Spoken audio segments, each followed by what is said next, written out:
চিয়াহীৰে লিখনি হে পাহৰ নানা ৰঙী জীৱনী সাথৰৰ শব্দৰে বুজনি ব্যাকুলতা জীৱনৰে গাঁথনি সময় ঠিকনা হেৰালে উন্মাদনা পদে খেদি ফুৰে সপোনৰ বাটেৰে উৰা মাৰে আধৰুৱা ক্ষণ বাৰে বাৰে আশাৰে লহিয়ালে বেলি পদূলিতে হ'ল ফুট গধূলি বাগৰি বাগৰি সময় হ'ল ফুট গধূলি তল সদা শেৱালিত মন তুলসীৰ ফুট গধূলি। এই অনুচলিহাজনী কেনেকুৱা মানুহ বাৰু?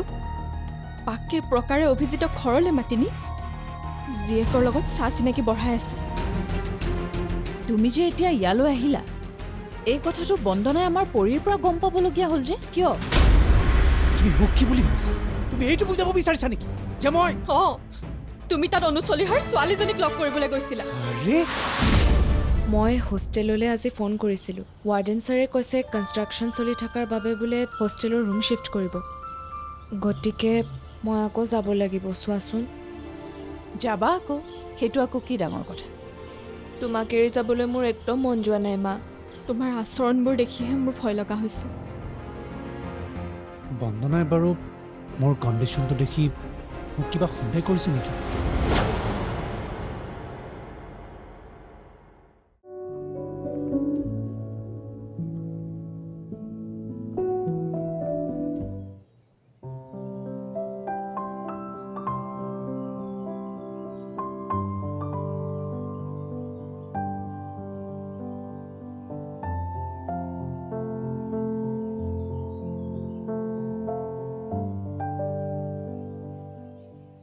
হেল্ল', তোমাৰ কাৰণে কিমান দেৰি ৰ'বলগীয়া হৈছে তুমি জানানে? চৰি। আচ্ছা, আজি আমি ক'ৰবালৈ বেলেগলৈ ফুৰিবলৈ যাওঁ ব'লা। কিহত যাবা? তুমিতো আজিলৈ বাইক ল'ম বুলি ল'বই পৰা নাই। আগতে মোক চাকৰিটোতো পাই ল'বলৈ দিয়া। চাকৰি পোৱালে ৰৈ থাকিলে নহ'ব নহয়। তেনেহ'লে কি কৰিম কোৱা? দৰকাৰ হ'লে বিজনেছ কৰা। মোৰ সেইবিলাক কৰিবলৈ একদম মন নাই। তেনেহ'লে তুমি পাৰা কি? প্ৰতিটো দিনেই এটা এটা নতুন প্ৰমিছ কৰিবা আৰু যেতিয়া প্ৰমিছটো ৰাখিব নোৱাৰা তেতিয়া চৰি ক'বা। এনেকে হ'লে কিন্তু বিয়াৰ পাছত আমাৰ মাজত কেতিয়াও শান্তি নাথাকিব, কৈ দিলোঁ। ৰ'বাচোন ৰ'বা, এইমাত্ৰ তুমি কি বুলি ক'লা? মানে তাৰ পাছত আমাৰ মাজত কিবা শান্তি? সেইটোৱেই। তাৰমানে তুমি মোৰ লগ নেৰাই ন? মই আকৌ কি ভাবিছোঁ জানা? তুমি চাগে চাকৰি নথকা ল'ৰা এটা বাদ দি বিজনেছমেন এজন পচন্দ কৰিবলৈ ৰেডি হৈ থকা নাইতো? এই বদমাছটো। অভি, বাই বাই। শুনাচোন। মই গৈ থাকোঁ, বাই। ৰ'বাচোন অলপমান।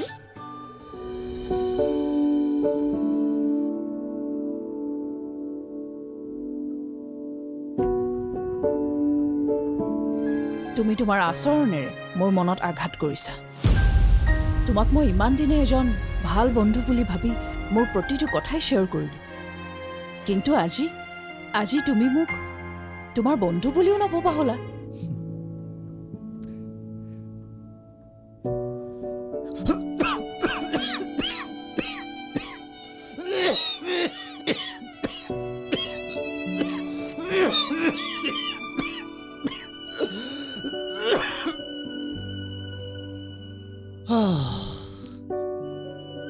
তুমিয়ে কোৱা নাছিলা জানো ইহঁতৰ ককায়েক হিচাপে তুমি তোমাৰ দায়িত্ব পালন কৰিবা? কিন্তু এতিয়া সেই প্ৰতিশ্ৰুতিবোৰ ক'ত হেৰাই গ'ল? সেই শৰীৰটোৱে মোক আৰু শান্তি নিদিবই চাগে। সঁচাকৈ মই এতিয়া প্ৰমিছখিনি চাগে কেতিয়াও ৰাখিবই নোৱাৰিম। মোৰ ৱাইফ মিছেছ চলিহা সকলোৰে বাবে মই ভুলৰীয়া মানুহ হৈ গ'লোঁ।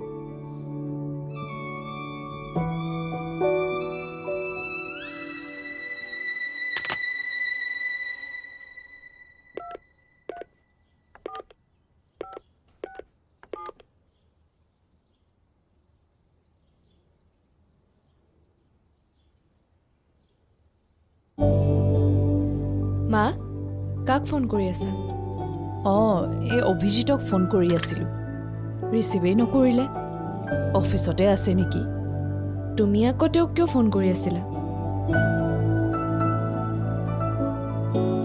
পাৰে যদি তোমাক থৈ আহিব ক'লো হয় মোক আকৌ কিয় থৈ আহিব লাগে?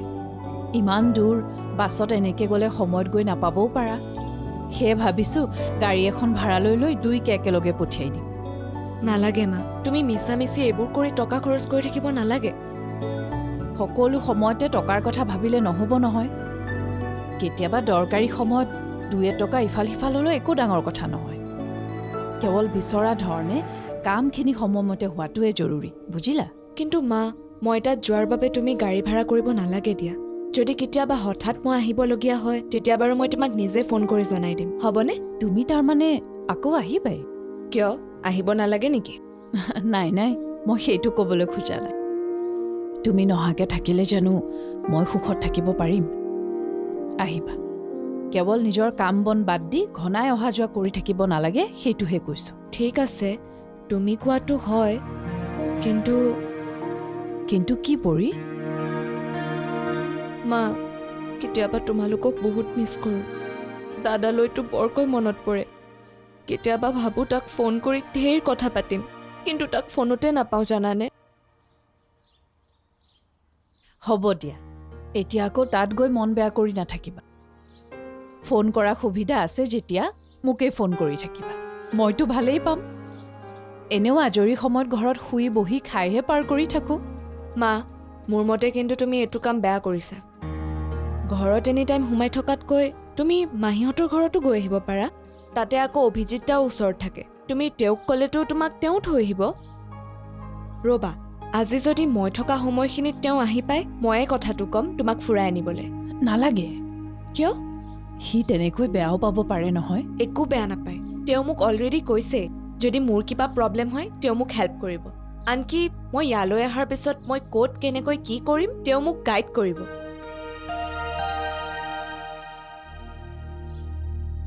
মা, হুম?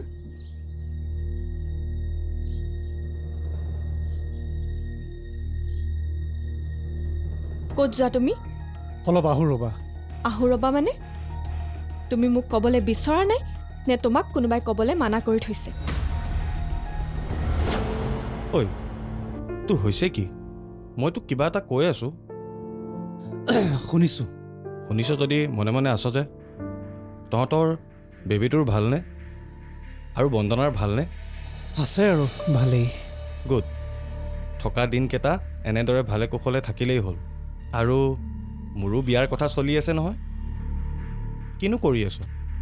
ব'ল এবাৰ বাহিৰৰ পৰা আহোঁগৈ। অলপ পাছত মোৰ পেচেণ্টছবোৰ আহি পাবই হ'ব। মই তোক ভালদৰে সময়ো দিব নোৱাৰিম।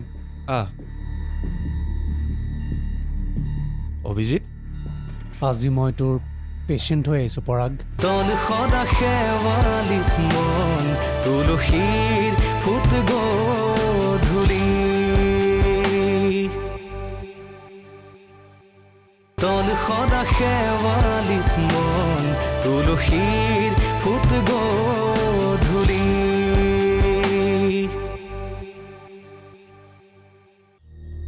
ক'ত যোৱা তুমি? অলপ আহোঁ ৰ'বা। আহো ৰ'বা মানে তুমি মোক ক'বলৈ বিচৰা নাই নে তোমাক কোনোবাই ক'বলৈ মানা কৰি থৈছে? খৈনী কেঁচুৱা সকলো বাদ দি এতিয়া তেওঁ আনৰ ঘৰ ধৰিবহে যাব। শুনিছোঁ নহয় অনুপ্ৰভা চলিহা কিমান ভাল মানুহ। যোৱা গৈ আহা, যেতিয়া সময়ত এদিন নিজে বুজিবা সিদিনা কিন্তু মোৰ ওচৰত ক্ষমা বিচাৰি নাহিবা।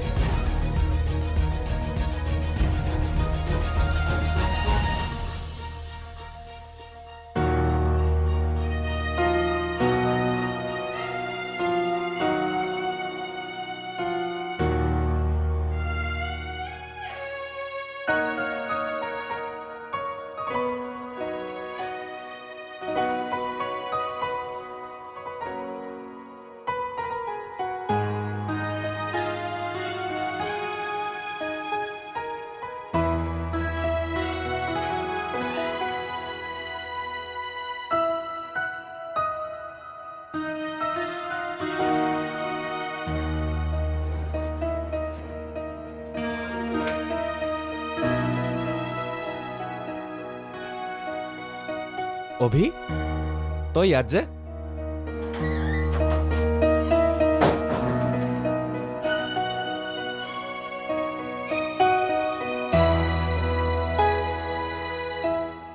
মই আচলতে তোৰ ওচৰলৈকে আহিছোঁ।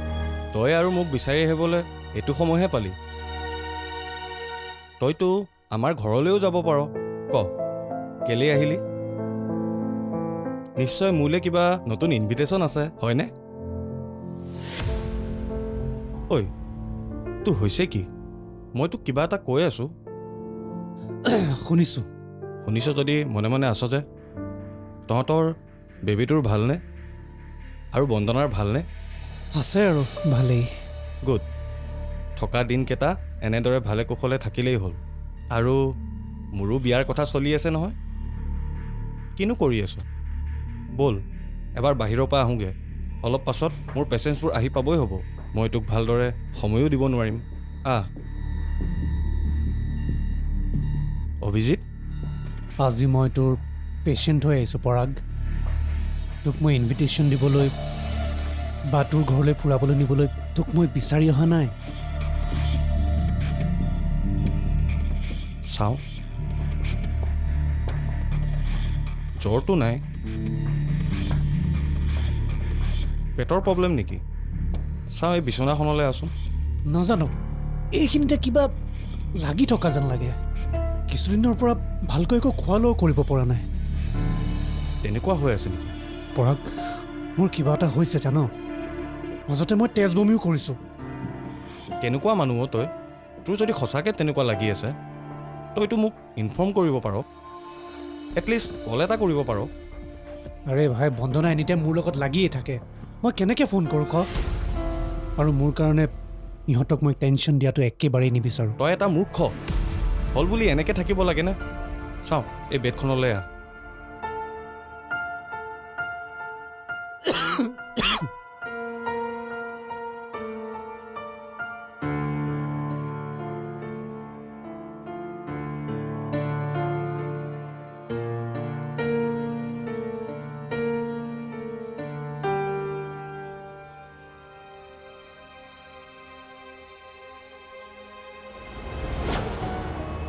অভিজিত, মই জানো তুমি ইচ্ছা কৰিয়ে মোৰ ফোনটো ৰিচিভ নকৰাকৈ আছা। কাৰণ তুমিও জানা মোৰ নিচিনা মানুহ এগৰাকীক সংগ দি থাকিলে এটা সময়ত তোমাৰ পৰিবাৰৰ পৰা সমাজখনলৈকো তোমাক হাঁহিব। তই মোক খালি এটা কথা খোলাখুলিকৈ ক, মোৰ মেডিচিনত ঠিক হ'ব নে অপাৰেশ্যন কৰিব লাগিব? তোৰ কেঞ্চাৰ নহ'বও পাৰে। আৰে মই নিজেই বায়'লজিৰ ষ্টুডেণ্ট আছিলোঁ। বি ষ্ট্ৰং অভি। তল সদা শেৱালিত মন তুলসীৰ ফুট গধূলি। তল সদা শেৱালিত মন তুলসীৰ ফুট গধূলি।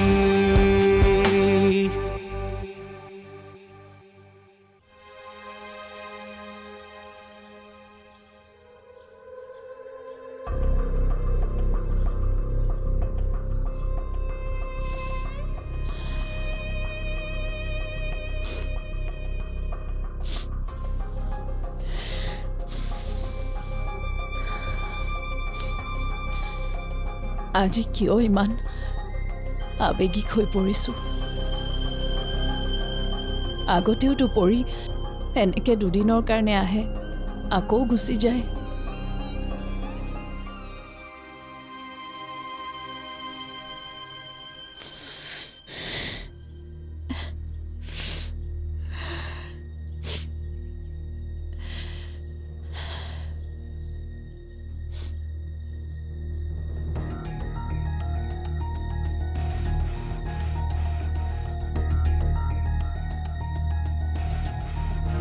মা, কেতিয়াবা তোমালোকক বহুত মিছ কৰোঁ।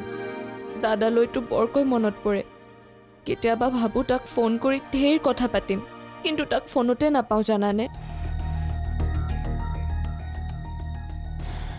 কোনে বুজিব? এনেকৈ বছৰ বছৰ অকলশৰীয়া জীৱন এটা কটোৱা কিমান বেছি কষ্টকৰ।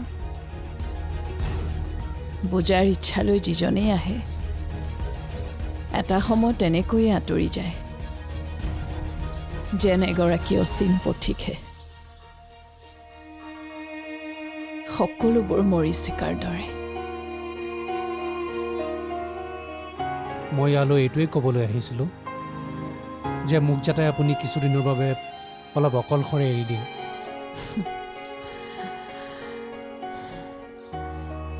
অভিজিত, মই জানো তুমি ইচ্ছা কৰিয়ে মোৰ ফোনটো ৰিচিভ নকৰাকৈ আছা, কাৰণ তুমিও জানা মোৰ নিচিনা মানুহ এগৰাকীক সংগ দি থাকিলে এটা সময়ত তোমাৰ পৰিবাৰৰ পৰা সমাজখনলৈকো তোমাক হাঁহিব।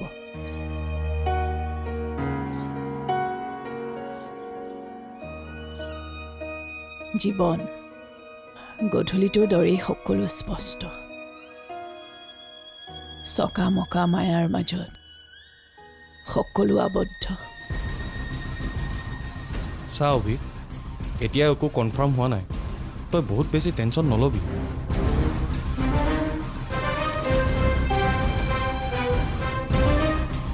প্ৰথমে গোটেই টেষ্টখিনি কৰিব লাগিব আৰু ৰিপৰ্টখিনি আহোঁতে হয়তো অলপ সময় লাগিব।